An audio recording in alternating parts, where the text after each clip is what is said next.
محمد وعلى آله وأصحابه أجمعين. اللهم صل على سيدنا محمد وعلى آل سيدنا محمد كما صليت على إبراهيم وعلى آل إبراهيم في العالمين إنك حميد مجيد. أعوذ بالله من الشيطان الرجيم. بسم الله الرحمن الرحيم.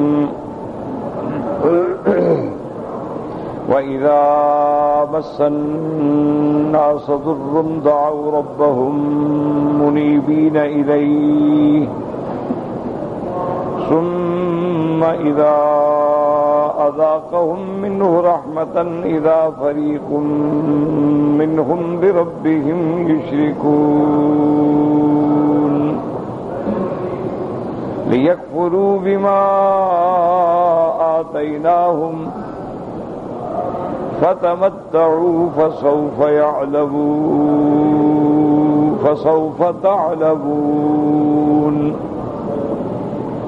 أم أنزلنا عليهم سلطانا فهو يتكلم بما كانوا به يشركون. وإذا أذقنا الناس رحمة فرحوا بها وإن تصبهم سيئة بما قدمت أيديهم إذا هم يقنطون. أولم يروا أن الله يبسط الرزق لمن يشاء ويقدر إن في ذلك لآيات لقوم يؤمنون. قال المؤلف والمفسر رحمه الله تعالى يقول تعالى مخبرا عن الناس أنهم في حال الاضطرار يدعون الله وحده لا شريك له وأنه إذا أسبغ عليهم النعم إذا فريق منهم في حالة الاختيار يشركون بالله ويعبدون معه غيره. اب مفسر رحمت اللہ علیہ ان آیات کی تفسیر فرماتے ہیں کہ اللہ تبارک و تعالی خبر دیتے ہیں اپنے بندوں میں سے بعض لوگوں کے احوال کی کہ جب ان پہ مصیبت پڑتی ہے، ان پہ پریشانی آتی ہے، تکلیف آتی ہے تو پھر اللہ کو پکارتے ہیں، اور جب اللہ تبارک و تعالیٰ اس تکلیف سے نجات دے دیتے ہیں تو پھر اللہ کے ساتھ شریک بناتے ہیں. تو علماء نے لکھا ہے کہ ایک کیفیت تو ہے مشرکوں،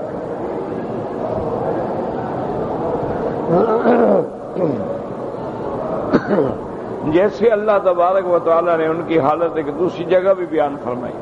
وَإِذَا رَكِبُوا فِي الْفُلْكِ دَعَوُا اللَّهَ مُخْلِصِينَ لَهُ الدِّينَ کہ جب وہ کشتیوں میں سوار ہوتے ہیں تو اپنے اللہ کو پکارتے ہیں، خالص اللہ کو پکارتے ہیں. فَلَمَّا نَجَّاهُمْ إِلَى الْبَرِّ اور جب ہم ان کو اللہ پاک فرماتے ہیں نجات دے دیتے ہیں، سمندر سے نکال لیتے ہیں، طوفان سے بچا لیتے ہیں، خشکی پہ پہنچا دیتے ہیں تو پھر میرے ساتھ شرک کرتے ہیں. تو ایک تو ہے مشرکوں کی حالت، جیسے کہ مکے والوں کی عادت تھی کہ جب کوئی مصیبت آ گئی تو اللہ کے پکارنے لگ گئے، اور جب مصیبت چلی گئی تو پھر لات عزا اور منات کو پکارنے لگ گئے.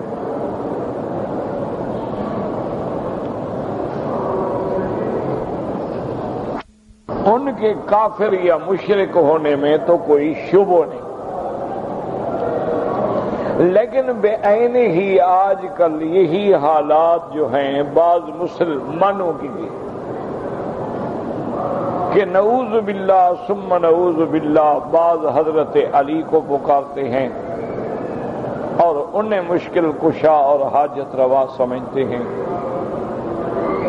بعض لوگ جو ہے مختلف اولیاء اللہ جو گزرے ہیں جیسے حضرت عبد القادر جیلانی ان کو پکارتے ہیں، اور باقاعدہ وظیفے پڑھتے ہیں کہ شیئن للہ یا عبد القادر جیلانی شیئن للہ، یعنی ان سے باقاعدہ مانگتے۔ اسی طرح ان کے اعتقادوں میں بن گیا ہے کہ اگر ہم نے حضرت پیران پیر کی 11ویں پہ خیرات نہ کی تو ہم پر کوئی بلا آئے گی۔ اسی طرح بعض لوگ جو ہیں وہ حضرت علی حجویری رحمت اللہ علیہ، جن کو آج کل داتا کہا جاتا ہے، ان کو پکارتے ہیں۔ اسی طرح ہر ملک میں، یعنی ہند میں، بنگلہ دیش میں، عرب میں، عجم میں، فارس میں، ہر جگہ یہی حال ہے مسلمان کلمہ بھی پڑھتے ہیں، نماز بھی پڑھتے ہیں،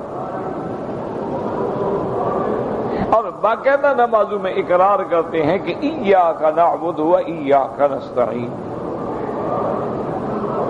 لیکن نعوذ باللہ ثم نعوذ باللہ، وہ معاملہ جو اللہ کے ساتھ ہونا چاہیے وہ اللہ کے اولیاء کے ساتھ کرتے ہیں۔ یحبونہم کحب اللہ۔ اور ایسا نعوذ باللہ تقابل بن گیا ہے کہ اللہ کے گھر کا طواف ہے، قبروں پہ بھی طواف ہے۔ دلیل کیا دیتے ہیں کہ نہیں جی اللہ کے کعبے کا طواف تو 7 چکر ہے نا، یہاں تو ہم کبھی 1 لگاتے ہیں کبھی 2 لگاتے ہیں، یہ طواف تو نہیں ہے، لیکن گھوم تو رہے ہیں۔ بھئی اگر طواف نہیں ہے تو آخر پھیرا لگانے کا کیا مطلب ہے؟ اچھا کہتے ہیں جی کہ ہم ان کو نہیں پکارتے، ان کے واسطے سے ہم اللہ کو پکارتے ہیں۔ کیونکہ یہ اللہ کے محبوب ہیں، ان کی تو خدا کوئی بات ٹال ہی نہیں سکتا نا۔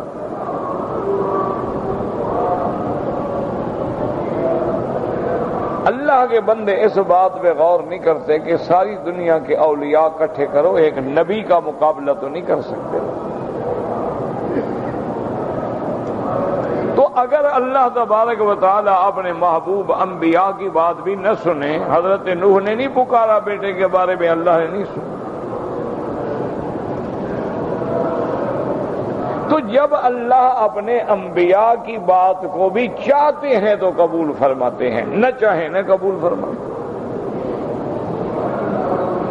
تو پھر یہ عقیدہ رکھنا کہ ان کی بات کو تو خدا روک ہی نہیں سکتے نا، موڑ ہی نہیں سکتے، نعوذ باللہ شفاعت قہری ہے، یعنی انہوں نے سفارش کر دی، اللہ کے اختیار میں بھی نہیں کہ ٹال دیں۔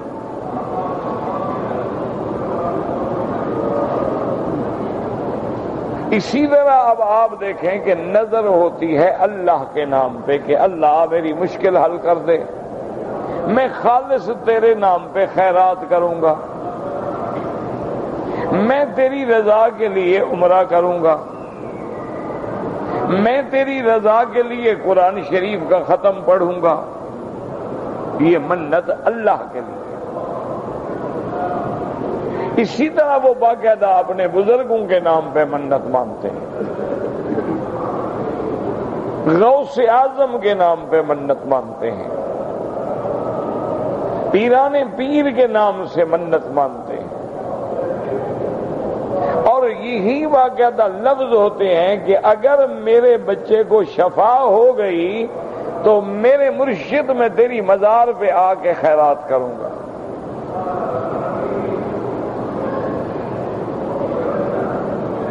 اچھا اب جس طرح اللہ نے حکم دیا ہے کہ میرے نام کی سال میں قربانی کرو، اور اگر کبھی اللہ حج نصیب کرے تو ہدی تمتع یا ہدی قران جو ہے وہ حد حرم میں آ کے ذبح کرو، یہ قبروں پہ جا کے ذبح کرتے ہیں۔ جیسے اللہ نے فرمایا ہے کہ ہر وقت تیری زبان پہ میرا ذکر ہوگا، یا اللہ، یا رحمان، یا رحیم، سبحان اللہ، الحمدللہ، ان کی زبان پہ ہر وقت یا پیر، یا غوث اعظم، یا نبی، یا رسول اللہ، اللہ کا تو نام ہی نہیں لیتے۔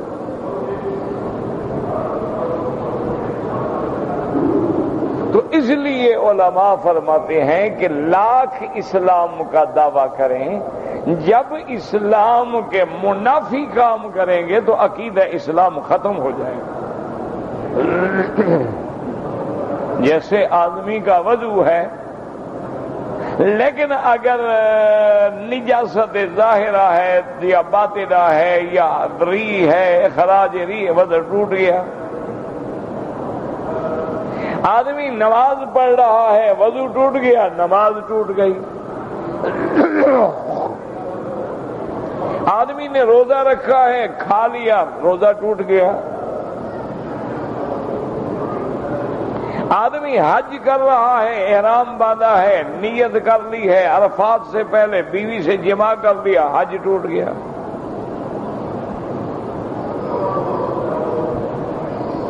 تو جیسے حج ختم ہو جاتا ہے، یاد رکھو حج فاسد ہو جاتا ہے، روزہ فاسد ہو جاتا ہے، نماز فاسد ہو جاتی ہے، وضو فاسد ہو جاتا ہے، اسی طرح عقیدہ ہے، اگر اس میں بھی شرک کرو گے تو عقیدہ بھی ختم ہو گیا۔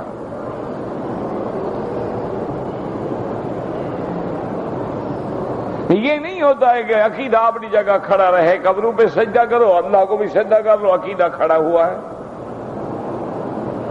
اور پھر اپنے عمل کو ثابت کرنے کے لیے یہ کہو کہ جناب اللہ کا سجدہ عبادت کا ہوتا ہے، بزرگ کا سجدہ تعظیم کا ہوتا ہے، تو اللہ کو جب سجدہ کرتے ہیں تعظیم نہیں ہوتی ہے نا؟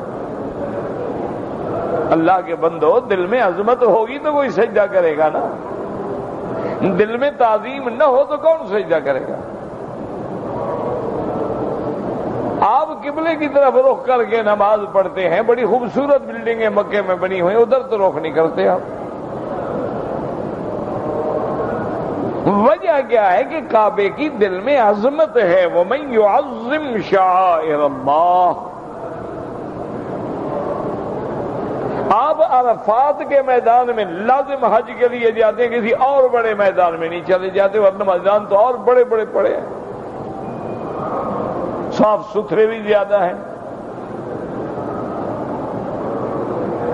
تو اس مقام کی مشاعر کی دل میں عظمت ہوتی ہے، کعبۃ اللہ کی دل میں عظمت ہوتی ہے، اللہ کی دل میں عظمت ہوتی ہے، تب ہی تو آدمی جھکتا ہے۔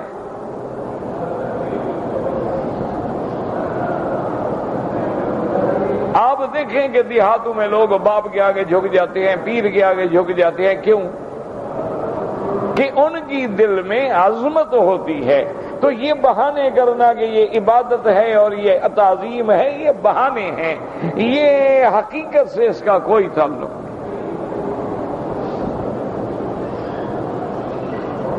تو اس لیے ہمیشہ یاد رکھو کہ اگر اللہ نے یہ واقعات کیوں سنائے ہیں،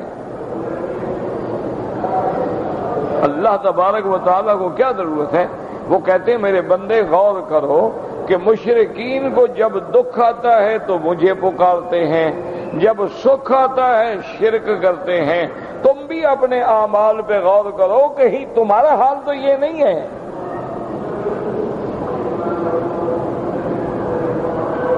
کہ تم پر بھی جب مصیبت پڑے اور سارے پیر جواب دے جائیں، تم بھی پھر کہتے ہو اللہ مہربانی فرما، اور جب وہ چلی جائیں ٹھیک ہے۔ اچھا کوئی مصیبت آ گئی، مقدمہ بن گیا، بیماری آ گئی، تکلیف آ گئی، صبر جاؤ، اللہ کو پکار رہے ہیں، طواف کر رہے ہیں، ملتزم کو چمٹے کھڑے ہیں، مقام ابراہیم پہ رو رہے ہیں، سجدے میں سر ڈالا ہوا ہے، پکار رہے ہیں۔ جب ٹھیک ہو گئے بھول گئے، نماز ہی نہیں، روزہ ہی نہیں، حج ہی نہیں، زکات نہیں، حرم میں داخل ہی نہیں ہوتی۔ جب اپنے ملک سے آتے ہیں ٹھکانہ نہیں، نوکری نہیں، پیسہ نہیں، کھانے کا پیسہ نہیں، 24 گھنٹے طواف کو لگے ہوئے۔ جس دن نوکری مل گئی، تنخواہ اچھی مل گئی، فلیٹ رہنے کے لیے مل گیا، ایئر کنڈیشن لگ گئے، گاڑی بھی آ گئی، بس السلام علیکم، نماز گئی، طواف گیا، سال سال اللہ کے کعبے میں داخل نہیں ہوتا۔ تو کیا ہمارا حال اسی طرح تو نہیں؟ اس لیے اللہ ذکر فرماتے ہیں، جیسے احنف ابن قیس نے فرمایا کہ جب میں قرآن پڑھتا ہوں اور اس میں صفات مومنین کو دیکھتا ہوں تو پھر اپنے اوپر منطبق کرتا ہوں یہ صفت میرے اندر ہے، اور مشرکین کی صفتیں دیکھتا ہوں پھر سوچتا ہوں کہیں یہ تو میرے اندر نہیں ہے۔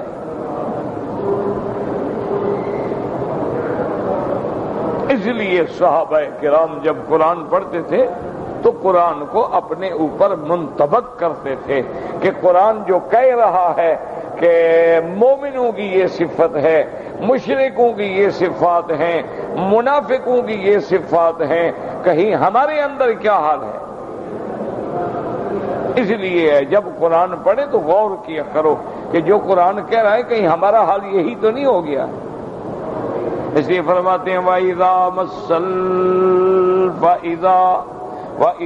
مَسَّ النَّاسَ ضُرٌّ دَعَوْا رَبَّهُم مُنِيبِينَ إِلَيْهِ ثُمَّ إِذَا أَذَاقَهُم مِّنْهُ رَحْمَةً إِذَا فَرِيقٌ مِّنْهُم بِرَبِّهِمْ يُشْرِكُونَ۔ اللہ پاک خبر دیتے ہیں لوگوں سے کہ انہم، یہ لوگ جو ہیں جب ان پہ مصیبت آتی ہے، پریشانی آتی ہے، مضطر ہو جاتے ہیں، یدعون اللہ وحدہ لا شریک لہ، اللہ کو پکارتے ہیں خالص، وانہ اذا اسبغ علیہم النعم، اور جب اللہ ان پہ اپنی نعمتیں بھیج دیتے ہیں، اذا فریق منہم فی حالت الاختیار یشرکون باللہ وَيَعْبُدُونَ مَعَهُ غَيْرُهُ، اور جب اللہ پاک نعمتیں بھیج دیتے ہیں تو ان میں ایک جماعت یہ ایسی ہے کہ پھر وہ اپنے اختیار سے اللہ کے شریک بناتے ہیں، اللہ کے سوا غیروں کی عبادت کرتے ہیں۔ عبادت کا معنی سجدہ نہیں ہوتا، صرف عبادت کا معنی اطاعت ہے۔ وہ اپنے غیر اللہ کی اطاعت کرتے ہیں، غیر اللہ کی حلال کو حلال سمجھتے ہیں، حرام کو حرام۔ وَقَوْلُهُ تَبَارَكَ وَتَعَالَى لِيَكْفُرُوا بِمَا آتَيْنَاهُمْ، اب مفسر فرماتے ہیں ہی علام العاقبت عند بعضهم ولام التعلیل عند آخرین ولکنها تعلیل لتقییز منه فکیف والمتوعدها لتقییز اللہ لهم ذلك ثم توعدهم بقوله تعالی، اللہ فرماتے ہیں لیکفروا بما آتیناہم، یعنی نتیجہ یہ نکلتا ہے کہ وہ اللہ کی نعمتوں کی ناشکری کرتے ہیں، اللہ کے نعمتوں کا کفر کرتے ہیں۔ اس لیے مصطلحات علماء عقائد میں کہتے ہیں کہ اسلام کو کہتے ہیں لام العاقبہ، یعنی اس کام کا نتیجہ کیا نکلا کہ جب اللہ نے نعمت بھیجی، صحت بھیجی، دولت بھیجی تو اللہ کے کافر بن گئے، ناشکرے بن گئے، تو اس لیے اس کو کہتے ہیں لام عاقب۔ جیسے کہ قرآن میں آتا ہے فَالْتَقَطَهُ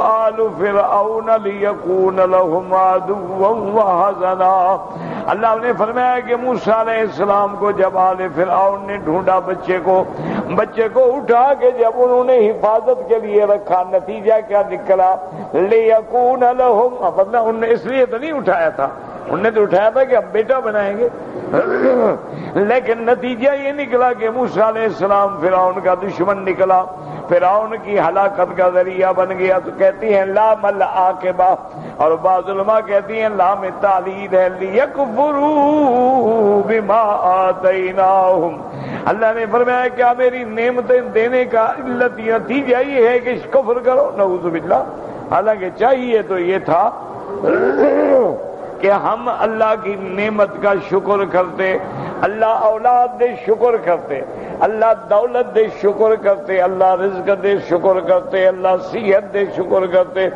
اللہ امتحان میں ڈالے تو صبر کرتے اور اللہ سے معافی مانگتے، اور جب تک بندہ اللہ کی نعمتوں پہ شکر کرتا ہے اللہ نعمتیں اور بڑھا دیتے ہیں۔ یہ اللہ کا قرآن میں وعدہ ہے، لئن شکرتم لأزیدنکم وَلَئِن كَفَرْتُمْ إِنَّ عَذَابِي لَشَدِيدٌ۔ اللہ نے فرمایا اگر تم شکر کرو گے، شکر کا کیا معنی کہ اللہ نے جو پیسہ دیا ہے وہ زکوٰۃ میں، حلال میں، بیوی میں، بچے میں، اہل میں، عیال میں، غریبوں میں، مسکینوں میں خرچ کر رہا ہے، یہ شکر ہے۔ یہ شکر نہیں کہ پیسہ تو اللہ دے لیکن خرچ کرے زنا میں، پیسہ تو اللہ دے خرچ کرے جوئے میں، شراب میں، حرام کاری میں، یہ کیا شکر؟ شکر کا معنی یہ نہیں ہوتا کہ جب ملے کہہ دو الحمدللہ۔ وہ تو بہت سارے لوگ حتیٰ کہ عربی بھی دکانوں پہ جائیں نا داڑھی منڈوائے پہ کہتے تھے الحمدللہ، یعنی کہ کس بات پہ الحمدللہ کہ میں نے سنت ختم کر دی؟ انا للہ عادت ہو گئی ہے نا، زبان سے لفظ نکل جائے گا الحمدللہ، داڑھی مڈا رہے ہیں کہ الحمدللہ، اچھا حرام کھا رہے ہیں اور حرام میں پیسے زیادہ مل گیا کہ الحمدللہ، رشوت کے مکان بنائے ہیں لکھ دیا ھذا من فضل ربی، اللہ کا فضل ہے جو اللہ نے ہمیں یہ نعمت عطا کی ہے، انا للہ و انا الیہ راجعون۔ اس لیے اللہ فرماتا ہے کہ میں نے نعمتیں اس لیے دی تھی لیکفروا بما آتیناہم ثم توعدہم۔ اب اللہ تبارک و تعالی نے ان کو تحدید فرمایا، وعید فرمایا، آپ نے فرمایا فتمتعوا فسوف تعلمون۔ اللہ نے فرمایا میرے بندو زندگی میں چند دن کا نفع اٹھا لو، چند دن دنیا میں عیش کر لو، بہت جلد تم اپنے عمل کا نتیجہ دیکھ لو گے کہ کیا حشر ہوتا ہے تمہارے ساتھ۔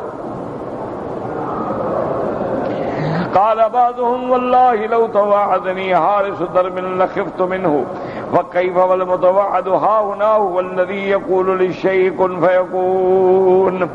بعض علماء فرماتے ہیں دیکھو اگر تم کو رستے میں چوکیدار کھڑا ہے، گیٹ پہ چوکیدار کھڑا ہے، سپاہی کھڑا ہے، وہ ڈرائے تو ڈر جاتے ہو، اور خدا ڈرا رہا ہے تو تم ڈرتے بھی نہیں، پرواہ بھی نہیں کرتے ہو، گالی سنا اور نکال دیا۔ یہاں تو ڈرانے والی وہ ذات ہے جس کے حکم سے انما امرہ اذا اراد شیئا ان یقول له کن فیکون، جو حکم دیں گے کہ ہو جا وہ ہو جائے گا۔ ثم قال تعالی منکرا علی المشرکین فیما اختلفوا فیہ من عبادت غیرہ بلا دلیل ولا حجت ولا برہان۔ اب اللہ مشرکوں کا رد بیان فرماتے ہیں کہ بدبختو تم جو شرک کر رہے ہو کیا تمہارے پاس کوئی دلیل ہے، کوئی سند ہے، کوئی حجت ہے، کوئی آیت ہے، کوئی برہان ہے؟ اللہ کے ساتھ جو شریک بنا رہے ہو، منع یہ ہے کہ کوئی حجت نہیں، یاد رکھو مشرکوں کے پاس کوئی دلیل نہیں۔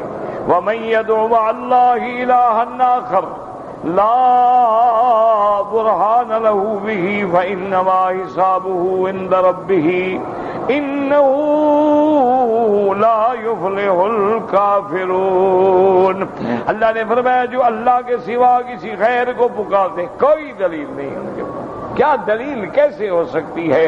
ایک خدا وہ ہے جو زمین و آسمان کا خالق ہے، اور ایک وہ ہے جس کو تم پکارتے ہو اس نے کبھی ایک مکھی بھی پیدا نہیں کی ہے۔ ایک وہ ذات ہے جو ہمیشہ حی و قیوم ہے، ایک وہ ہے جس پہ موت آ گئی، کیسے برابر ہو سکتا؟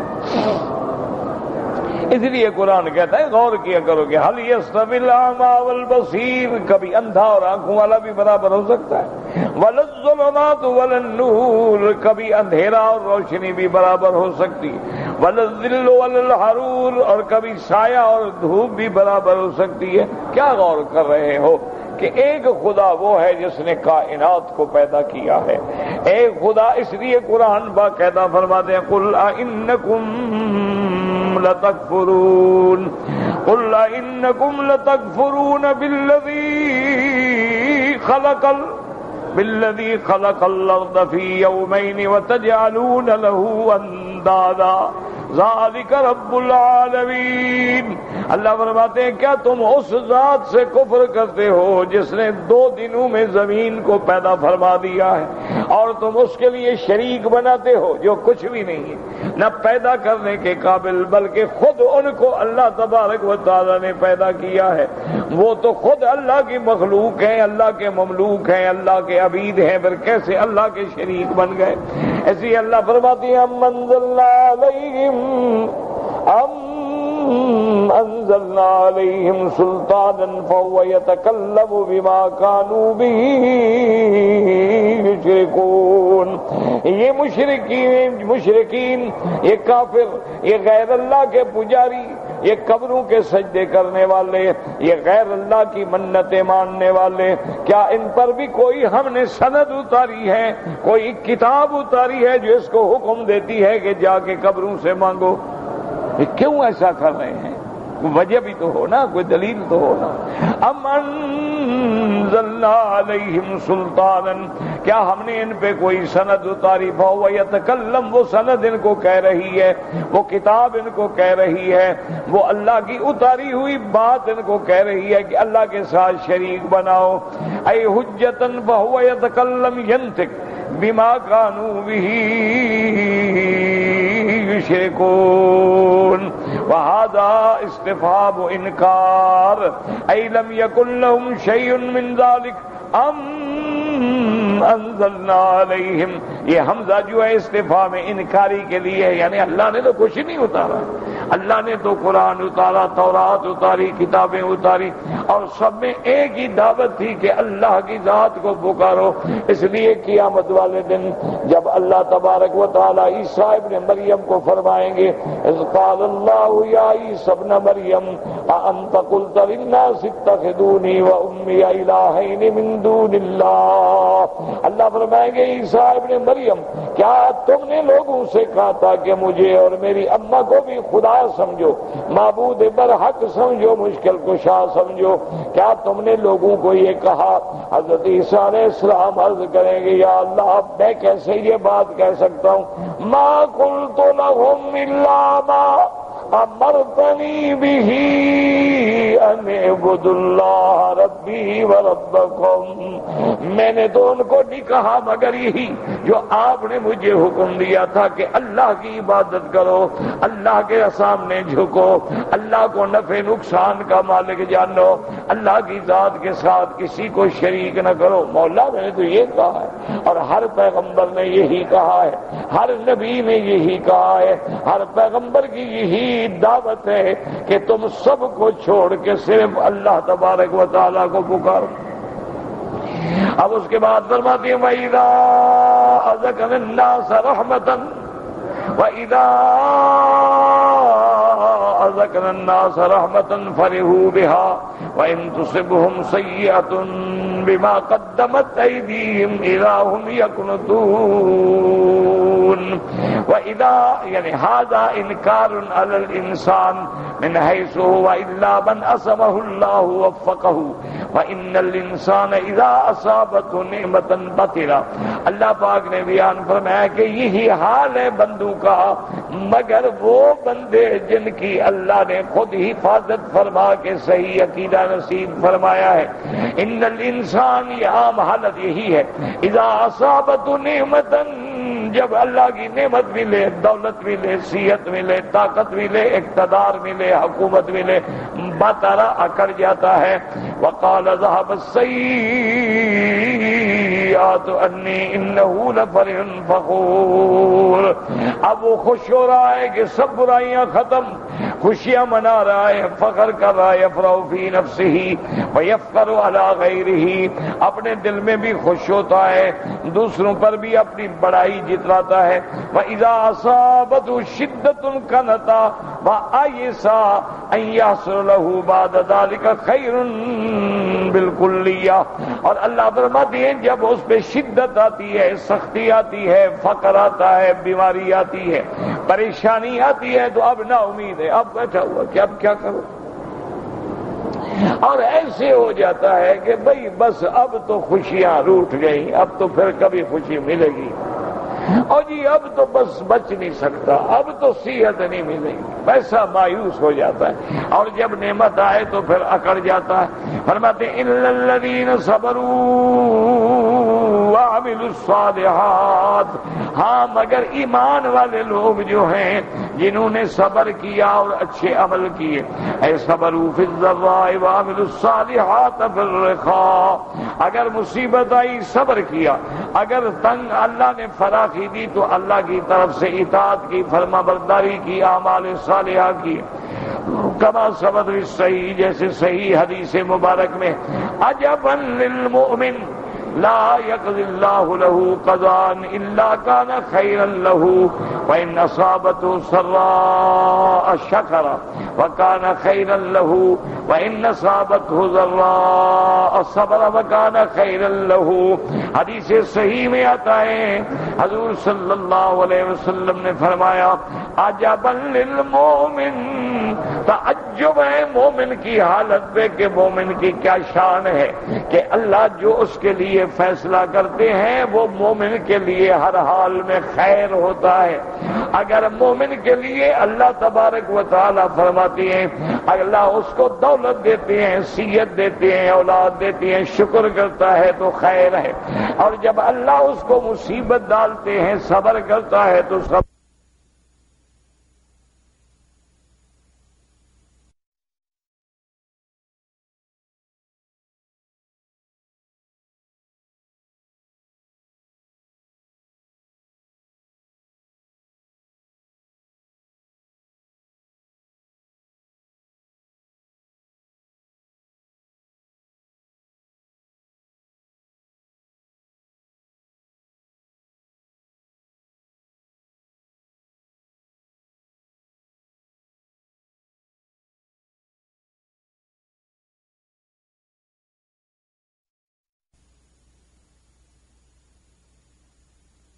فیصلے میں خیر ہے۔ اگر مصیبت آ گئی الذین اذا اصابتهم مصیبت قالوا انا للہ وانا الیہ راجعون اولئک علیہم صلوات من ربہم ورحمہ واولئک هم المہتدون۔ اور جب اللہ تبارک و تعالیٰ ان کو نعمتیں دیتی ہیں وہ اپنے نعمتوں کے شکر میں بڑھ جاتے ہیں، اللہ کے رستے میں مال ہے لٹاتے ہیں، اپنے بدن کو اللہ کی فرما برداری میں لگاتے ہیں اور اللہ کے ہر فیصلے پہ راضی ہیں۔ لہذا مومن کے لیے تو اللہ کا ہر فیصلہ خیر ہی خیر ہے۔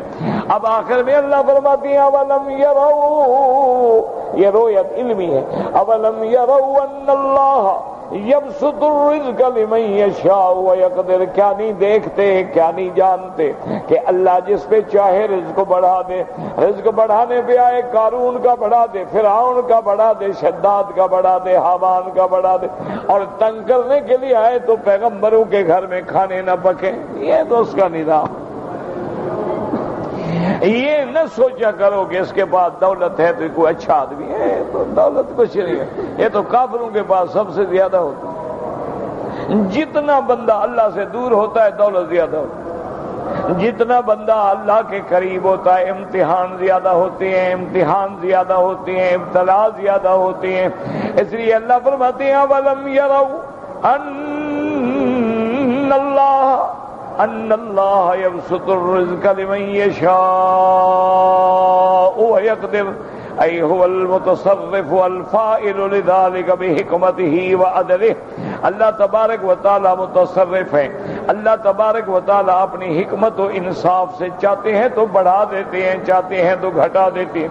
وَيُوسَعُ عَلَىٰ قَوْمٍ وَيُضِيقُ عَلَىٰ آخَرِينَ، کسی پہ رزق بڑھا دیتے ہیں، کسی کا تنگ کر دیتے ہیں، اس کی حکمتیں ہیں۔ ان فی ذلک لآیات لقوم، ان فی ذلک لآیات لقوم یؤمنون، ان تمام چیزوں میں نشانیاں ہیں جو اللہ تبارک و تعالیٰ پہ ایمان لاتے ہیں۔ تو اگر اللہ رزق بڑھا دے تو شکر کرو، اور اگر رزق گھٹ جائے تو اللہ تبارک و تعالیٰ کے آگے عاجزی کرو کہ امتحان ہے، اضطراب ہے، ابتلا ہے۔ اور یاد رکھو شکر کا سب سے پہلا درجہ کیا ہے؟ ایمان۔ اگر کافر ہے تو پھر کیا شکر ہے؟ وہ تو خدا کو مانتا ہی نہیں، شکر کیا کرے گا؟ اس لیے پہلا درجہ یاد رکھو شکر کا کیا ہوتا ہے؟ انا ہدیناہ السبیل اما شاکرا و اما کفورا، یہ پہلا درجہ۔ اور دوسرا درجہ شکر کا کیا ہے کہ اللہ جو نعمت دے اللہ کے راستے میں لگا دو۔ اللہ نے بچہ دیا ہے، قرآن پڑھا رہا ہے، دین پڑھا رہا ہے، نماز پڑھا رہا ہے، اس کو مومن بنا رہا ہے، مسلمان بنا رہا ہے، اللہ کی یہ نعمت کا شکر ہے۔ اللہ نے دولت دی ہے، زکوٰۃ دے رہا ہے، صدقات کر رہا ہے، خیراتیں کر رہا ہے، بیوہ یتیموں کی فہرست بنا رہا ہے کہ میرے محلے میں، میرے علاقے میں کتنی بیوہ عورتیں ہیں، کتنے یتیم ہیں، کتنے غریب ہیں، کتنے معذور ہیں۔ جب اللہ پیسہ دیتے ہیں ان کو بھیجو بھائی، چلو بھائی۔ اور مسلمانوں یاد رکھو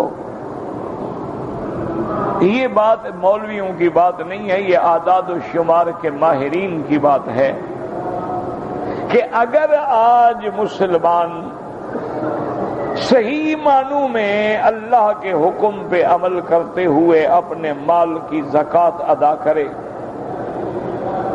اللہ کے حکم پہ عمل کرتے ہوئے صدقہ فطر ہے، قربانی ہے، زمین کی آمدنی میں سے عشر ہے، یہ اگر ادا کرے تو کوئی مسلمان غریب ہو ہی نہیں سکتا۔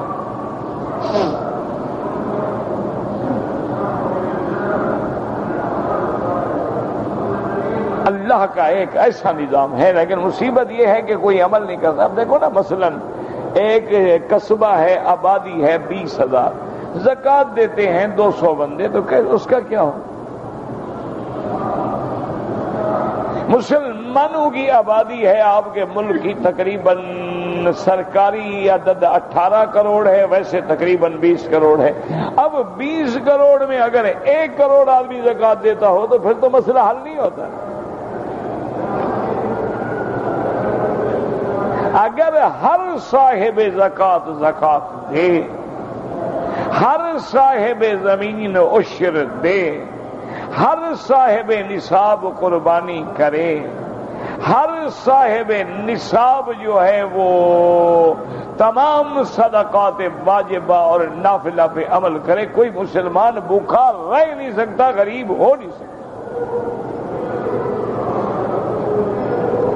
اچھا اب آپ دیکھیں مثلاً آپ کے ہمارے ملک جو ہے غریب ہے، پاکستان ہے، بنگلہ دیش ہے، ہند ہے، یہ غریب، ہم غریب ملکوں کے لوگ ہیں نا، بڑے امیر ملکوں کے لوگ تو نہیں ہیں۔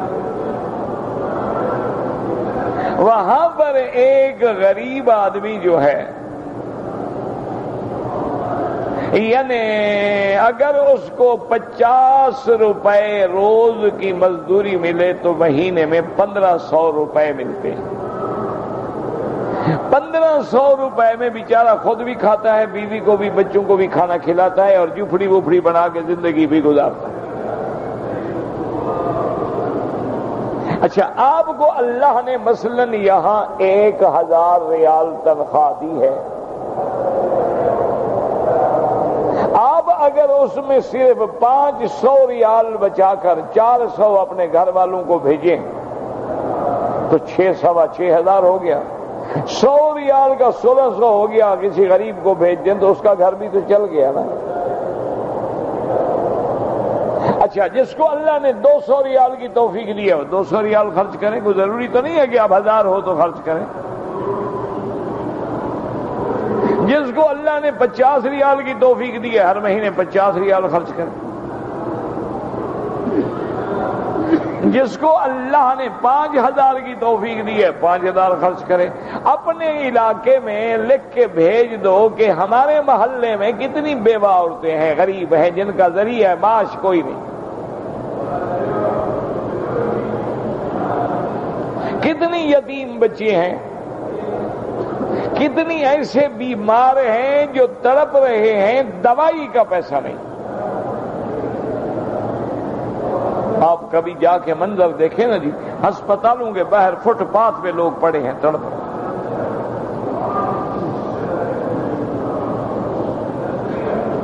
سڑکوں پہ لوگ پڑے ہیں۔ لیکن یہ ایک آدمی کا مسئلہ نہیں ہوتا، اس کے لیے آپ کو ہر مسلمان کو اپنے اندر ایک بیداری پیدا کرنی چاہیے۔ آپ ایک مہینے میں 100 ریال بچا سکتے ہیں، ٹھیک ہے 100 بچائیں، سال میں 1200 ریال تو آپ نے بچا لیا نا، 18-20 ہزار روپیہ بن گیا، تو آپ نے 20 گھروں کو دے دے تو ان کا تو گزارا ہو گیا نا۔ اور سب سے پہلے اپنے رشتہ داروں میں دیکھیں کہ غریب کون ہے، ان کو نہ بتائیں کہ زکوٰۃ ہے صدقات ہیں، چپ کر کے دوسرے آدمی کے ذریعے خیرات کر دیں۔ رشتہ داروں کے بعد اپنے محلے پہ نظر ڈالو، اپنے محلے کے بعد قریب والے محلے پہ نظر ڈالو، اس کے بعد اپنے پورے شہر پہ نظر ڈالو۔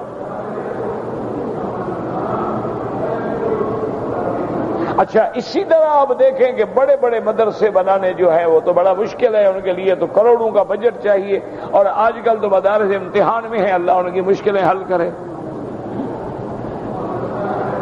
لیکن آپ یہ تو کر سکتے ہیں نا کہ آپ کے محلے میں ایک مسجد ہے، اسی محلے کا ایک حافظ ڈھونڈو، اس کو کہو کہ حافظ صاحب مہربانی کرو، ہم آپ کو 2000 روپے مہینہ دیں گے، تم اتنا کرو کہ عصر کی نماز سے عشاء تک بچوں کو بیٹھ کے پڑھا دیا کرو۔ 2000 روپے کا کیا معنی ہے؟ 150 ریال۔ آپ نے اگر ایک مہینے میں 150 ریال خرچ کیا اور تیرے محلے کے 30 بچے قرآن پڑھ لیں، تمہیں اور کیا چاہیے؟ اللہ کے بندے مر جاؤ گے تو وہی بچے دعا کریں گے نا، یہ یار دوست جو تمہارے ساتھ پتے کھیلتے ہیں، فلمیں دیکھتے ہیں، یہ تو ٹاٹا کریں گے انشاءاللہ۔ کبھی جنازہ بھول کے بھی پڑھا تو انشاءاللہ بے وضو ہوں گے، کبھی پڑھ بھی لیا وضو بھی کر لیا تو انشاءاللہ ان کو دعائے جنازہ بھی نہیں آتی ہوگی۔ میں نے آپ کو پہلے بھی بتایا تھا، ہمارے دوست تھے یوسف سیٹھی، اللہ ان کی قبر پہ رحمت فرمائے، انہوں نے پوری ملک میں اور عرب میں بھی اور اپنے ملکوں میں بھی تحفیظ القرآن کے مدارس کا جال بچھایا۔ ہر محلے میں مسجد میں پہنچ جاتے تھے، محلے والوں کو بلایا، بھئی یہاں حافظ بٹھاؤ، اس کی تنخواہ ہے 4000، 2000 میں دوں گا، 2000 تم دو۔ اس کا نتیجہ پتہ ہے کیا نکلا؟ جس دن وہ فوت ہوئے، مرنے کے بعد ابھی وہ قبر میں نہیں رکھے گئے، 70,000 قرآن کا ختم ہو گیا تھا۔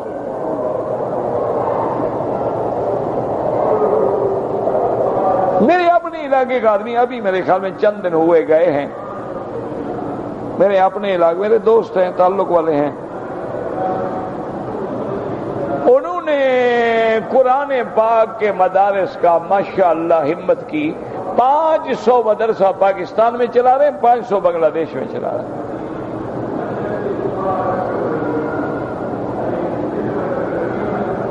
1000 مدرسہ۔ اسی طرح میرے بڑے مہربان ہیں تعلیم القرآن ٹرسٹ والے، وہ میرے خیال میں کچھ بھی نہیں تو 2-3 ہزار تحفیظ کا مدرسہ چلا رہے ہیں۔ جال بچھا دیا۔ اچھا جیل میں مدرسے بنا دیے، ہر جیل خانے میں مدرسہ ہے، قاری بیٹھے ہیں پڑھا رہے ہیں۔ کتنے قیدی ہیں جو حافظ قرآن بن گئے، کتنے مجرم ڈاکو ہیں جب جیل سے باہر نکلے، اتنی بڑی داڑھی ہے، قرآن بغل میں ہے۔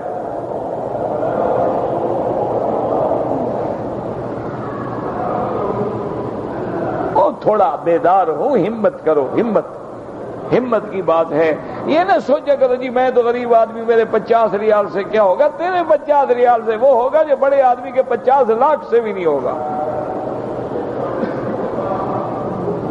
میرے استاد تھے، وہ ہمیں کہتے تھے، ہم پڑھتے تھے نا، جو حضرت گبانوی رحمت اللہ علیہ، اللہ ان کی قبر پہ کروڑوں رحمتیں فرمائے، تو ہمیں فرماتے کہ بیٹا وہ فلاں جگہ آدمی ہے، اس سے مدرسے کا چندہ لے آؤ۔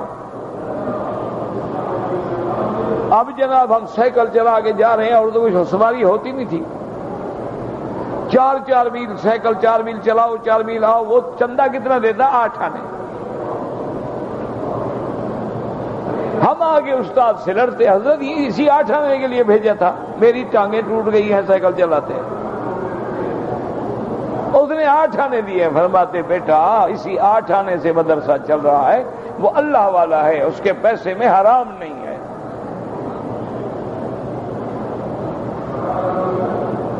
مجھے ایک آدمی نے 1 ریال بھیجا، کہا آدھا ریال فلاں امام حرم کو دے دیں اور آدھا ریال فلاں امام حرم کو پہنچا دیں میری طرف سے۔ میں نے کچھ 10 دن تو ڈرتا رہا کہ آدھا ریال لے کے جاؤں گا تو امام حرم اللہ نے ان کو اعزاز دیا ہے، عزت دی ہے، شان دی ہے، وہ دونوں فوت ہو گئے۔ وہ بزرگ بہت بڑے شان والے لوگ ہیں، اب بھی شان والے ہیں، عالم ہیں، علم والے ہیں۔ تو 10 دن تو میں نے ہمت ہی نہیں کی۔ میں نے کہا جا کے کہوں کہ حضرت یہ 8 آنے، اگلا کہے گا شیخ مجنون انتا، پاگل ہو گئے، میں 8 آنے کیا کروں گا؟ پھر میں نے کہا میرے گلے میں تو مصیبت پڑ گئی نا، امانت تو آ گئی نا میرے گلے میں، اب دینا تو ہے۔ تو ایک دن اکیلے حرم میں بیٹھے تھے، امام صاحب فوت ہو گئے، اللہ ان کی قبر پہ کروڑوں رحمتیں فرمائے۔ میں نے جا کے سلام کیا، بڑی محبت سے ملے، کیا حال ہے شیخ مکی کے، کیسے ہو، کیا ہے، یہ ہے، خیریت ہے، بچے ٹھیک؟ میں نے کہا حضرت ایک آدمی نے بڑی دور سے ہدیہ بھیجا، اور ہدیہ ہے اتنا چھوٹا سا کہ مجھے کہتے ہوئے بھی شرم آتی ہے، دیتے ہوئے بھی شرم آتی ہے، یہ آدھا ریال۔ تو شیخ نے لیا اور فوراً جیب میں ڈالا، کہا جزاک اللہ، اللہ آپ کو خوش رکھے، یہ کسی اللہ والے کا پیسہ ہے، اس نے محبت سے بھیجا ہے، غریب ہے، اس کے پاس آدھا ریال ہے، ٹھیک ہے، اس کے پاس ہے یہی، وہ کیا کرے؟ تو اسی طرح جب میں نے دوسرے امام صاحب کی خدمت، انہوں نے بڑی خوش ہو کے لیا، انہوں نے کہا جزاک اللہ، اللہ آپ کو جزا دے کے آپ نے پہنچایا، یہ لازماً انشاءاللہ رزق حلال سے ہوگا، کسی اللہ کے غریب اور مخلص آدمی نے بھیجا۔ اس لیے یہ نہ سوچا کرو جی آدھا ریال 50 ریال 100 ریال میں جی ہمارا کیا بنے گا، یہ شیطان کیڑا ڈالتا ہے، یار تیرے 100 ریال سے بھلا کیا ہو سکتا ہے؟ نہیں، تیرا 100 ریال قطرہ قطرہ جمع ہو کے دریا بنتا ہے۔ جب چھٹی پہ جاؤ اپنے گاؤں میں ایک مدرسہ بنا کے آ جاؤ، اگلے سال جاؤ ایک اور بنا کے آ جاؤ، تم دیکھو انشاءاللہ موت سے پہلے 10 مدرسے بھی بن گئے، ہر مدرسے میں 50 طالب، وہ تو 500 طالب تیرے لیے قرآن پڑھ رہا ہے، اور جب مرو گے انہوں نے دعا کرنی ہے۔ یہ تمہارے یار جو ہے نا سگریٹ پینے والے، حقہ پینے والے، پتے کھیلنے والے، یہ لعنت بھی نہیں بھیجیں گے تیرے مرنے کے بعد، کہیں گے مر گیا دفع ہو، خس کم جہاں پاک، اور ڈھونڈو جو بیٹھ کے کھیلے، وہ تو کیا دفع ہو گیا۔ یہی غریب کام آئیں گے تمہارے۔ تو یہ ہوتا ہے ادائے شکر۔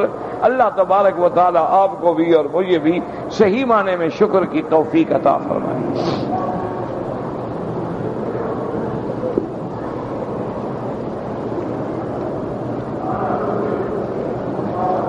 کہتے ہیں کہ اگر کوئی آدمی بیٹھے یا لیٹے تو کعبۃ اللہ کی طرف پاؤں کرنا کیسے ہے؟ میرا بھائی اس مسئلے کو سمجھو، روز حرم میں لڑائیاں ہوتی ہیں، بعض ملکوں میں پاؤں کرنا جو ہے یہ توہین سمجھا جاتا ہے، بے ادبی میں شمار ہوتا ہے۔ تو جن ملکوں میں اس کو بے ادبی سمجھا جاتا ہے وہ کبھی نہ کریں، کیوں؟ کعبے کی بے ادبی ہوگی۔ اور بعض ملک ایسے ہیں ان میں یہ چیز بے ادبی میں شمار ہی نہیں ہوتی، وہ اس کو بے ادبی نہیں سمجھتے بیچارے، تو ان کے نزدیک جب بے ادبی ہے ہی نہیں تو وہ بے ادبی تو کر ہی نہیں رہے۔ جیسے کوئی آدمی پشت کر کے اب سبق پڑھ رہا ہے، لازمی بات ہے کہ وہ ادھر منہ کرے گا ادھر پشت کرے گا، تو اس کی نیت بے ادبی نہیں ہے۔ اگر بلا وجہ جگہ بھی موجود ہے اور دوسری طرف بھی پاؤں کا سر پھر کر رہا ہے تو وہ بے ادبی ہے۔ یہ ہر ملک کے حالات ہیں۔ یہ جو لوگ آپ دیکھتے ہیں نا، ان لوگوں کے ملک میں یہ چیزیں بے ادبی میں شمار نہیں ہوتی، ورنہ کوئی مسلمان اللہ کے کعبے کی بے ادبی نہیں کرتا۔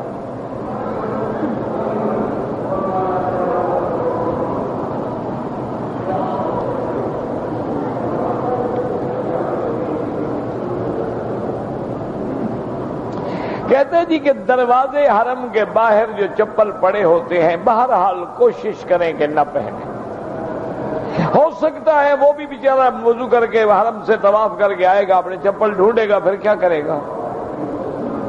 ایک ہے کہ اگر کسی نے اٹھا کے دور بلدیہ نے پھینک دیے, اب اصل مالک کو نہیں مل سکتے, وہاں پڑے پڑے جل جائیں گے, سڑ جائیں گے, تو پھر معمولی چیز ہے, کوئی فائدہ اٹھا لے تو کوئی بات نہیں.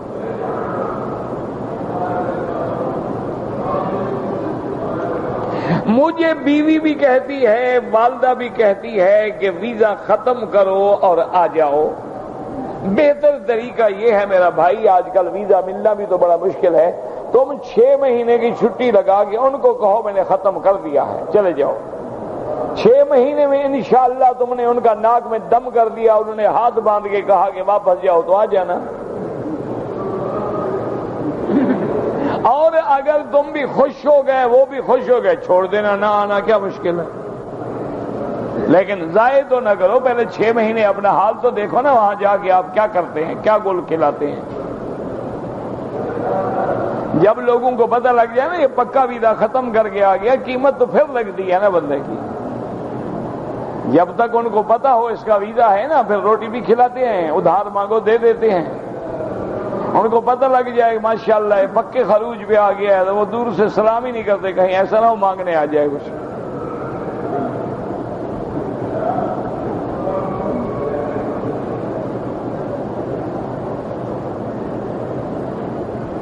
بہرحال جی, آپ جس کمپنی کی ملازمت کرتے ہیں ان کی رہائش حدود حرم سے باہر ہے. 8 ذی الحجہ کو ڈیوٹی کرنے کے بعد میں نے حج کا احرام اور نیت اپنے دفتر جو بطحہ القریش میں ہے, بہرحال آپ کام مکے میں کرتے, مکے سے احرام باندھا, ٹھیک ہو گیا.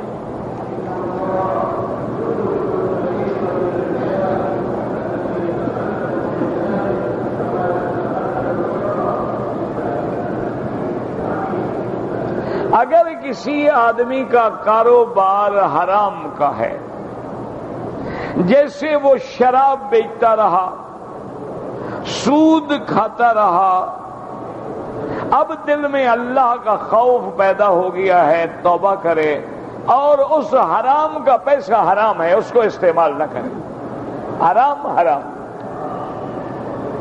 اس کو کسی ایسی جگہوں میں لگا دے جو جیسے کوئی لیٹرین بنانے ہیں, حمام بنانے ہیں مسجدوں کے, ان میں لگا دے, اور نیت ثواب وباب کی بھی نہ کرے.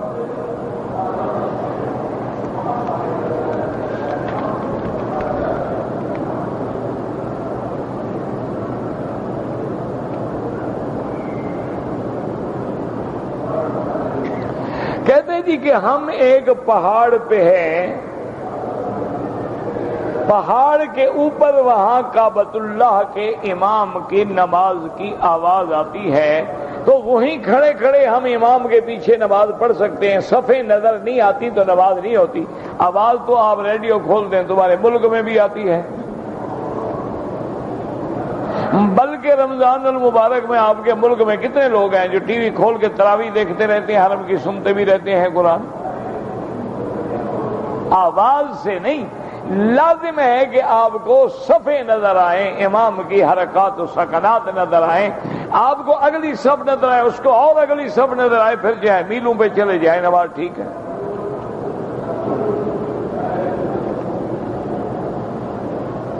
اگر کوئی آدمی پینٹ شرٹ پہنے ہوئے ہے اور وہ امامت کر رہا ہے, نماز پڑھا رہا ہے, اس کے پیچھے نماز ہو جائے گی, ہاں نماز ہو جائے گی. صلو خلف کل بر و فاجر, ہر نیک اور برے کے پیچھے نماز ہو جاتی ہے. لیکن ایسے لوگوں کو امام نہ بنایا کریں جن کا لباس صحیح اسلامی نہ ہو.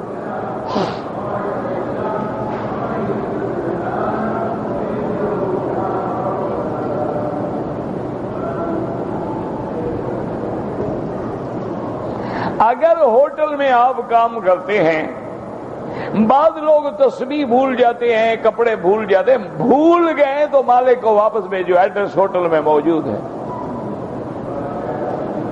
ایک یہ ہے کہ خود پھینک جاتے ہیں کہ جی اب ہمیں ضرورت نہیں ہے, پھر وہ استعمال کر سکتے ہیں.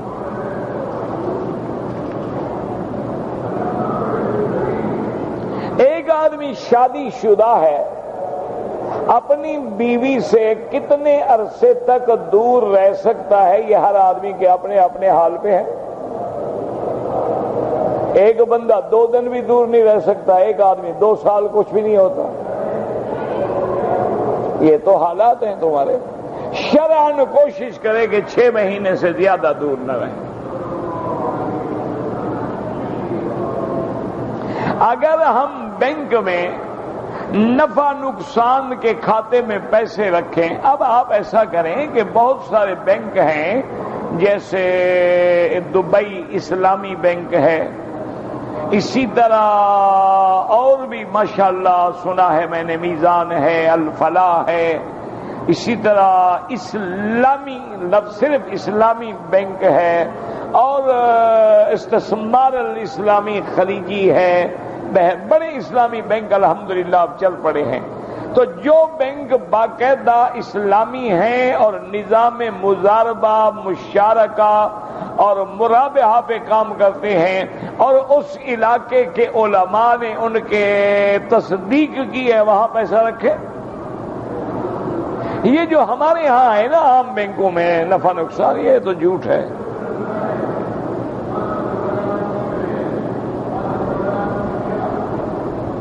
میری 2 بیویاں ہیں، ایک مالدار ہے ایک غریب ہے. تو مالدار بیوی جو ہے مجھے اور میری دوسری بیوی کو زکوٰۃ دے سکتی ہے؟ دے سکتی ہے.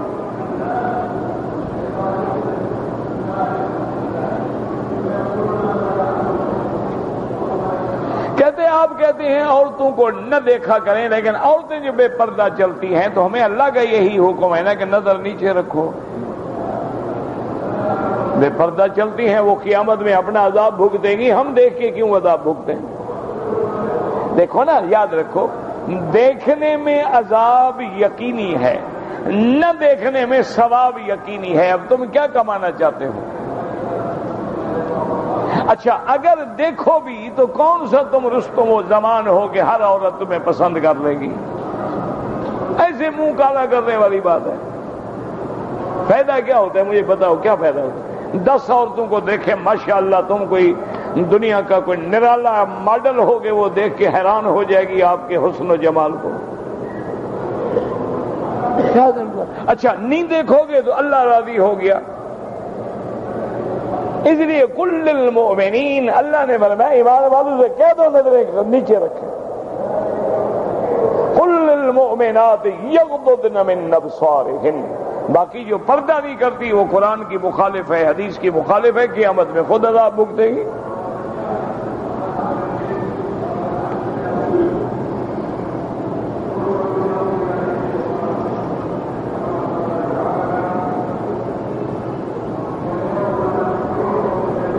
اگر کسی نے طواف زیارت نہیں کیا ہے تو اس پر اپنی بیوی بھی حرام ہے جب تک کہ طواف زیارت نہ کرے. فوراً طواف زیارت کرو، دم بھی ادا کرو، توبہ بھی کرو اگر کوئی غلطی ہو گئی.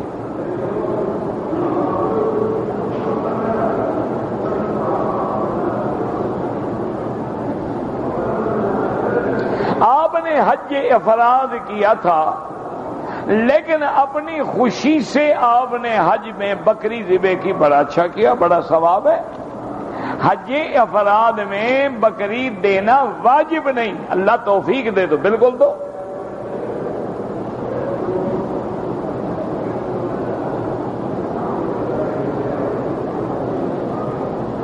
اگر ایک آدمی دکاندار ہے، اس نے کسی بندے سے پیسے لیے کہ میں دکان میں لگا کے کام کرتا ہوں اور تمہیں بھی نفع دوں گا، کوئی معین نہیں ہے، کبھی زیادہ کبھی کم کبھی گھاٹا، گھاٹے میں بھی شریک ہو لازم. اگر صرف نفع لینے کے حقدار ہو تو پھر حرام ہے. اگر اس کو گھاٹا آئے تم گھاٹے میں بھی شریک، اس کو نفع آئے تم نفع میں بھی شریک.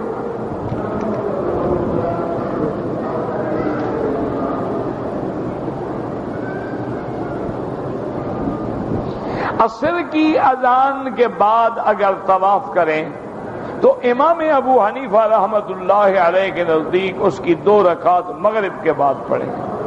امام احمد بن حنبل رحمت اللہ علیہ کے نزدیک جائز ہے، کوئی مسئلہ نہیں۔